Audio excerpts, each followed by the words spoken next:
ଏବେ କ'ଣ କହୁନ କ'ଣ ଖାଉଛ? ଆଜି ହେଉଛି ଫାର୍ଷ୍ଟ ପାଳି ଖୁଦୁରୁକୁଣୀ। ଆମେ ଆଜି ଆମେ ସମସ୍ତେ ଫ୍ୟାମିଲି ମିଶିକି ଅରୁଆ ଭାତ ଆଉ ହେଉଛି ଆଳୁ ଭଜା ଖାଇବାକୁ ଟିକେ ଆସ। ଏଇଟା ହେଉଛି ଆମର ଅରୁଆ ଭାତ, ଦହି ପକା ହେଇଛି, ଆଳୁ ବିନ୍ସ ଭଜା, ଏଇଟା କାଙ୍କଣ ଭଜା, ଆଳୁ ଭଜା, ଏଇଟା ଆଳୁ ସିଝା, ଦହି, ଅଦା, କାକୁଡ଼ି ପାଗ, ଏ ହେଉଛି ଆଳୁ ଚଟଣି, ଆଉ ଏଠି ହେଉଛି ଡାଲମା ବଢ଼ା ହେଇନି। ଆମେ ବି ଖାଉଛୁ। ତ ଆମେ ଏମିତି ଖାଉଛୁ। ନେହା ବର୍ତ୍ତମାନ ଖାଉଛି କ'ଣ ଅରୁଆ ଭାତ, ଡାଲମା ଆଉ ଆଳୁ ଚଟଣି, ଆଳୁ ବିନ୍ସ ଭଜା, ପନିର ତରକାରୀ, ପିଆଜ ଆଉ ଚୁଆ ତାର ବି ସେମ୍। ଏକା ଖାଇ ଖାଇ ବୋରିଂ ହେଇକି ବସିଛି ସାଇଡରେ। ଆମର ଖାଇବା ଆରମ୍ଭ ହେଇନି। ଏ ଦୀପ ହିଁ ବହୁତ ପାଟି କରୁଛନ୍ତି।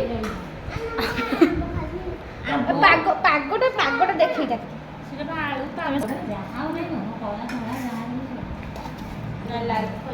ମତେ ପାମ୍ପଡ଼ ଦିଅନି।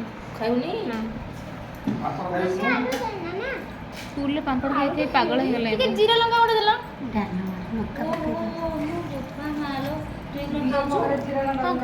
ତାକୁ ଦେ, ହଉ ତାକୁ ଦେଇଦେ। ଦିଅ ଆ ଘରେ ଅଛି।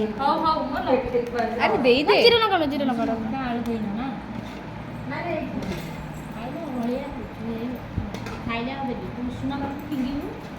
ଇସ୍ ଛିଟଛାଟ ହେଇଗଲା।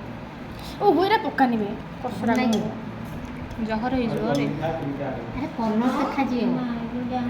ଆରେ ଜିରା ଲଙ୍କା ଗୁଣ୍ଡ ପକେଇବା। କେତେଟା ହେଲା କି ଟାଇମ୍? ଗଲା ଗଲା ଗଲା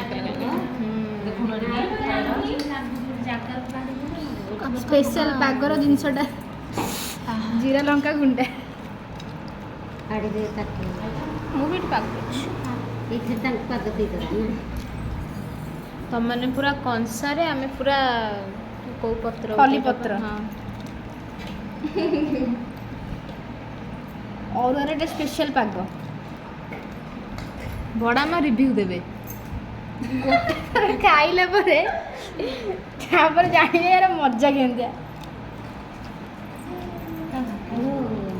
ଟେଷ୍ଟ କର କୁହ, ଖାଇ କୁହ। ଟେଷ୍ଟ କର। ତମେ ଖାଇ କୁହ। ଟେଷ୍ଟ କର। ହଁ ତମେ ଆଗ ଟେଷ୍ଟ କରି କହୁନ। ତୋରାଣୀ ଏଇଟା ଗୋଟେ ବଡ଼ ଇସ୍ୟୁ ତାଙ୍କର। ଭାତ ଦରକାର ନାହିଁ, ତୋରାଣୀ ଦରକାର। ହଁ ଯେ ଏଇଟା ଆଗ ଟେଷ୍ଟ କର। ଟେଷ୍ଟ କରି କୁହ କେମିତି ହେଇଛି। ପାଣି ଦିଅନ୍ତୁ। ଏମିତି ଗୋଟେ ଭଲସେ ଚାଖ। ଆଉ ଟିକେ ଲୁଣ। କେତେ ଦେଖ ମାମା ଫୋନ୍ କଲେଣି।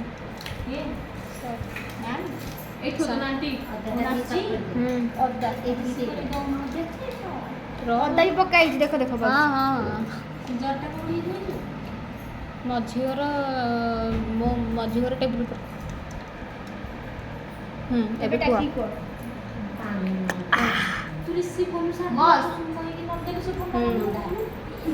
ତମେ ଟିକେ ଖାଇକି ରିଭ୍ୟୁ ଦେଲ। କିଏ ତ ଭଲ ରିଭ୍ୟୁ ଦଉ। ସମସ୍ତଙ୍କ ରିଭ୍ୟୁ ଗୋଟେ ସର୍ଟ ଭିଡ଼ିଓଟି। ଏଟା ସର୍ଟ ଭିଡ଼ିଓଟି। ସର୍ଟ ଭିଡ଼ିଓ କିଛି ନାହିଁ, ଏମିତି ଗୋଟେ ଛୋଟ କ୍ଲିପ୍ଟେ ପଡ଼ିବ। ହଉ ବାଏ ବାଏ। ଆମେ ବି ଖାଇବାକୁ ଯାଉଛୁ। ଖାଇବ ନା?